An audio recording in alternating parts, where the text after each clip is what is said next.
From Anaheim, California, BLT presents CSUN 2025.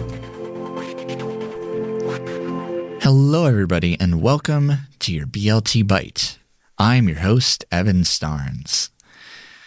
So this is going to be a bit of a special BLT Bite for you guys. Last week, I was at CSUN, and as you guys have probably come to the conclusion as well,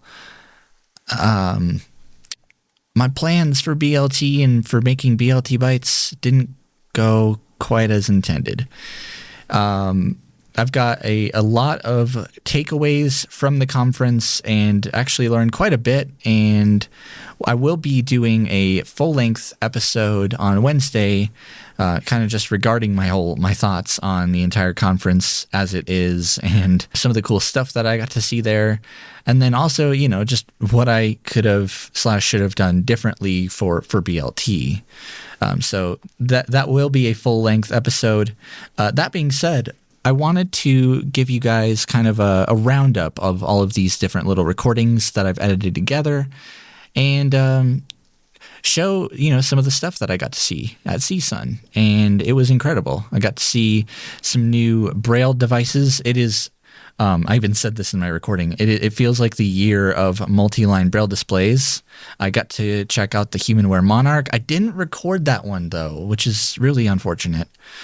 And I had a nice run-in with good old Joe Weber from Be My Eyes, and we had I kept this in, a live encounter with Stevie Wonder. So... pretty big deal. So with that being said, sit back, relax, grab whatever sandwich or beverage pleases you, and enjoy the rest of this BLT triple decker bite. And stay tuned for the full episode on CSUN. So we are standing at the TPGI booth, which is a sister company for Vispero / Freedom Scientific, the makers behind JAWS.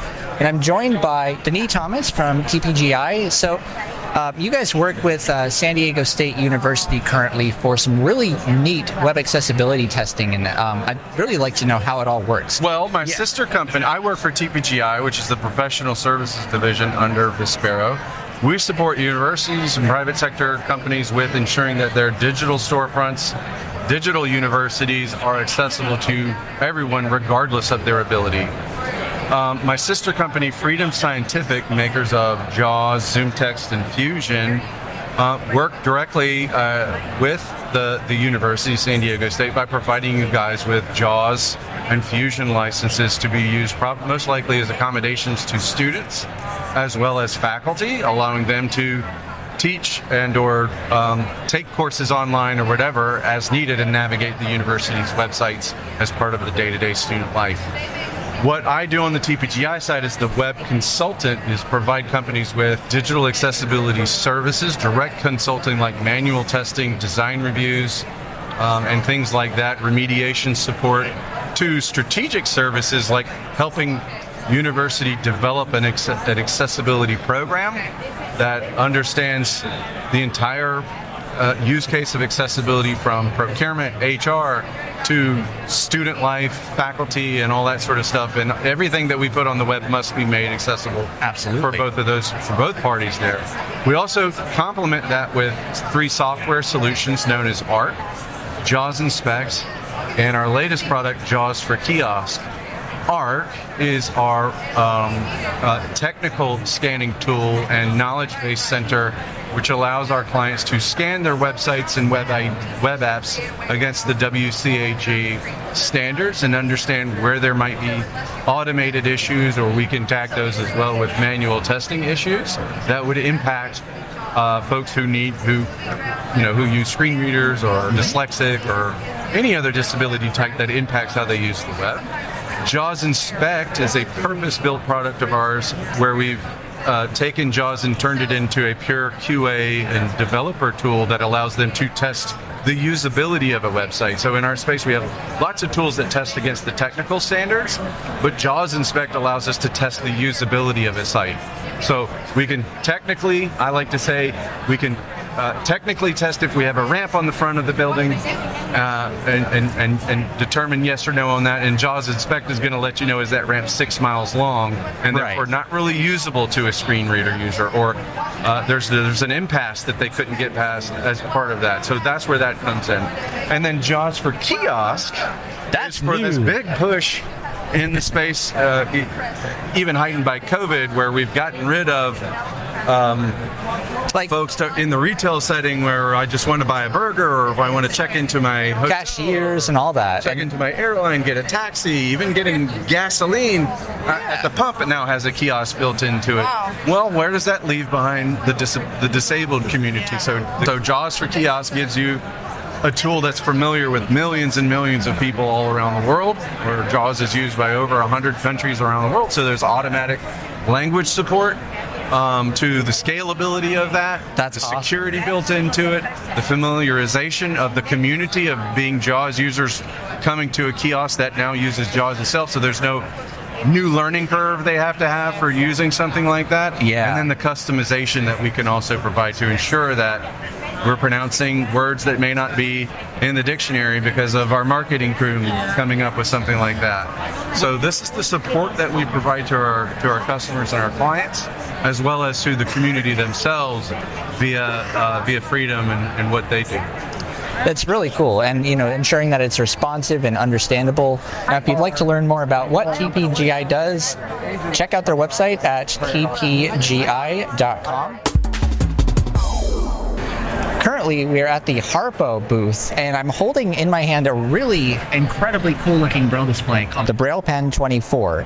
Now, I have never held a Braille display in my hand so thin and so light before. So for perspective here, it's about as thick as an iPhone, like as your average smartphone, and about as light too. So this doesn't use piezoelectric Braille, does it? It's like It has dot cells. dot cells. So yeah, it's the exact same technology. So I believe it's using actual motors. I'll go ahead and show what it sounds like to kind of refresh the display here.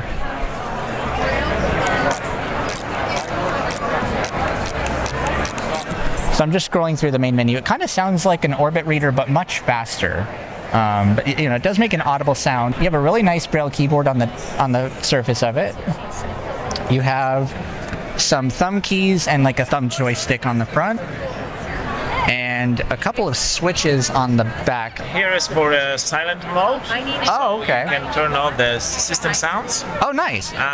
And this mode is for change the mode, so from terminal to offline note taker. Oh, very cool. So kind of like if you've used the Brailliant Braille displays, they have a switch on the back to go between standalone and terminal mode. So pretty similar. And then to the right of those two switches, you have your power button. But yeah, again, I've never seen, the whole thing is made out of aluminum. It is a really sleek looking Braille display, running around $2,000. Now, if you'd like to learn more about the Harpo Braille Pen or get one yourself, you can visit their website at braillepen, BRAILLEPEN.com. So a bit of a different device for you guys, not a Braille device or an assistive technology product, rather a smart oven. So I'm joined by Travis Rick, and what is this thing called, first of all? It's called the Brava. So kind of like Bravo, but it's Brava. Oh yeah, I've heard of these before. So can you tell our listeners about what this is and kind of what makes it unique over other ovens? Absolutely, yeah. Everybody asks, their first question is what makes it smart. So if you think about what some car companies have done with autonomous driving, yeah, we did it with cooking. Nice. So Brava is a smart oven that cooks with infrared light. We use 6 lamps to cook instead of traditional heater coils. These heater coils are slow to heat up and slow to cool down. Yes. But Brava's lamps go from ambient to full power in less than a second. So under the hood, there are 8,500 recipe programs that are fully automated. It stays cool to the touch on the outside. It shuts off automatically when it's done cooking. It has a camera inside for remote monitoring and for remote shut-off. Does it notify you when it's done? Absolutely. and it notifies you on that mobile app too. Wow. There are also 10 manual modes, so it can bake like a regular oven. It can sear, which is kind of like broil, but it's way more powerful, and it goes both directions. Can it air fry? Yes. Oh, that's a big one. Call it, it's not actually air frying, but it's emulating an air fryer. So if you have air fryer instructions, you just follow the same times and temps. Because, I mean, an air fryer is just an oven with a basket underneath it, pretty much. A convection oven. Exactly. Now, for our listeners, this thing, if you guys have used Apple products for a while and you're familiar with their design language, this thing looks like an Apple device. Like the top, of course, you have this big silicone pad. You do have this big, giant touch Your hand, surface with a button. that's the only physical button on the device, and this is the only button that you have to physically press to start it. What your hand is on right here is a glass touch screen. Yes. So, we didn't design Brava with accessibility in mind. That was the question I was going to ask. So we how is this launched it in accessible? 2018 into the consumer market because we wanted to help home cooks cook faster and with more convenience than ever before. Absolutely. Turned out a lot of the safety features that we built into the product had an elevated level of importance for people that use assistive technology. The fact that it stays cool to the touch, shuts off automatically. So about 2 years ago, we started seeing sales from this company in Massachusetts who serves young adults with autism that were trying to live independently. Yeah, I know the And company. It turned out that they have a lot of challenges in the kitchen of the anxiety of forgetting to turn off the oven. Oh, yeah. Or having to flip things over burning flames, you know? And so they immediately found massive benefits in this, and we got on the phone with them, trained their whole team of PTs and OTs, and since that time we placed Brava with about 100 people in the Boston area. That opened our eyes to assistive technology, and we said, oh my gosh, there's this whole market that is underserved and has been left behind in the kitchen. And frankly, there haven't been very many innovations in cooking technology in the last 50 years, much less for accessible cooking. Well, and everything's all touch screen. Exactly. And so we knew last year when we went to ATIA, we met some guys from the San Francisco Lighthouse. They came up and said, your touchscreen is no good for people that are visually impaired. Yeah. And we said, we know. How do we fix it? And we ended up partnering with them over the last year. We first had to rebuild the back end so that full oven controls would be on the app. Right. And then we worked with the Lighthouse to help us with the design and integration of screen readers with VoiceOver and TalkBack. So it is fully accessible for iPhone and Android users. So your app is fully, because that's the risk you have with these, because as cool as they are, smart devices, you throw like $800 down on something like that.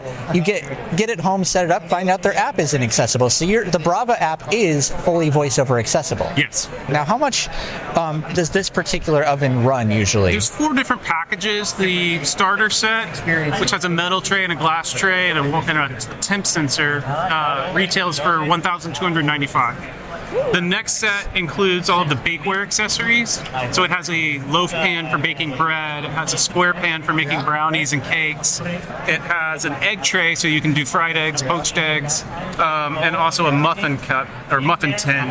And then that set's $14.95. The next set includes all of that plus the enameled cast iron chef pan, which you use to make rice, soup, stews, braises, things like that.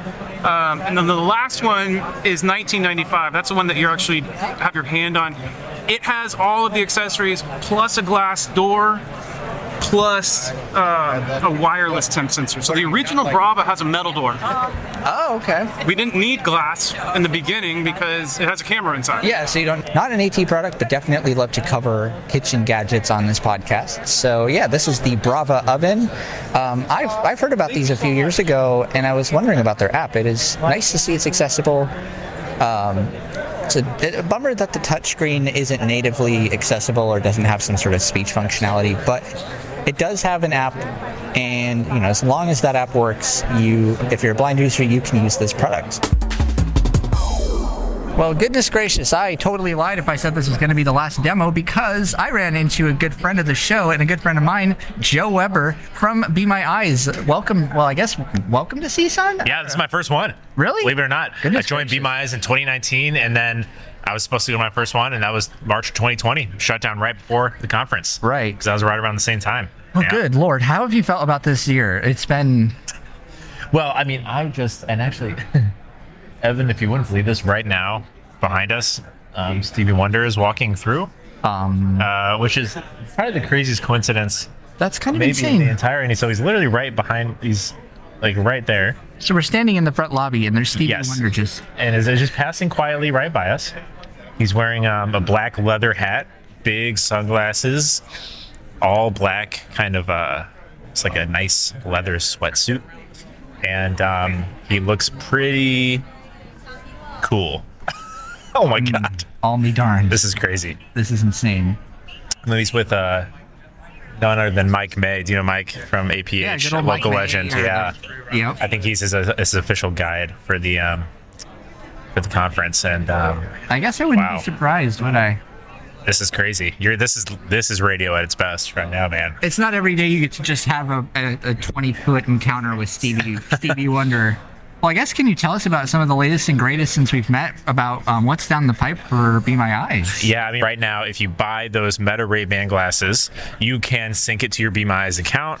You can call a volunteer. You can call members of a group, like a volunteer group that you create. Oh, cool. So right now, though, a good differentiation to know is that you can use the Meta AI in the glasses. So you can say, hey, Meta, what am I looking at? Yeah. That's a different AI model, though, than Be My AI. So, right now, of course, we have this integration with Meta, and we are giving them a lot of great feedback from our community members, specifically regarding their AI and those glasses. But, ultimately, we still really believe in and prefer our OpenAI based model in our app. So just a good thing to note if you are using both of those platforms, that it is a different platform, and it might give you kind of different results. Right, because you're using GPT and stuff like that. Yeah, exactly. Meta's is like what? Llama. Llama, Yes. yeah, that's what they're using. So it's different results. I've noticed with the Meta AI that I have to kind of prompt it a bit more for specific details. It's kind of Yes. vague. But it'd be cool to actually, especially since you guys have already gotten the Be My Eyes integration, where you can just say, hey, Meta, Be My Eyes. Yeah, exactly. And I would say this to any of our partners, including Meta or OpenAI, which is that Be My Eyes has always been agnostic of one. We never are saying we're going to use this model because they're the one we are partnered with, or because they're paying us. All right, the value we bring, and vice versa, and the only way we can bring value is if we are actually providing the best on behalf of our community. And for that reason, if tomorrow, which God knows now happens all the time, if a new model is clearly the best one to use, there you go. We're sure as heck going to try it out. Absolutely. And if it's the best one, we're going to find a way to get it in our app. So that's how we roll. It'd be really cool to see an accessibility mode for Meta AI where you can just, it knows your blind, low vision. It can be more verbose. And well, I mean, I think that's kind of the future of AI is an AI that learns about you. Yeah. And everyone we talk about on the team, or talk to on the team, and in general, I think that's where it's going. Yeah. And also to be able to, anticipate things. Absolutely. At the same time. So. Well, I'm getting a call, so we're going to have to cut this short, but thank you, Joe Weber, for your time. Yeah, I mean, it was a crazy moment we just saw, but for real. Well, I sure hope you guys enjoyed listening to those recordings. Keep in mind, too, a lot of these are going to be probably extended into full feature-length, I guess you can call them feature-length, BLT episodes. If you've got any questions or feedback, you can always email feedback@aftersight.org or leave a voicemail at 720-712-8856. Like I said, I've got more thoughts on CSUN, and I didn't put all of my recordings in this bite, mainly because it would have made it way too long, but I realized that the exhibit hall is so loud, and some of my recordings did not turn out. Even after putting them through, post, they just were not usable, sadly, which is really sad. So I'll have to reach out to a couple of the other folks that I interviewed and see if we can get them on the show. Anyway, this has been another BLT Bite. I've been your host, Evan Starnes, and I'll see you on BLT.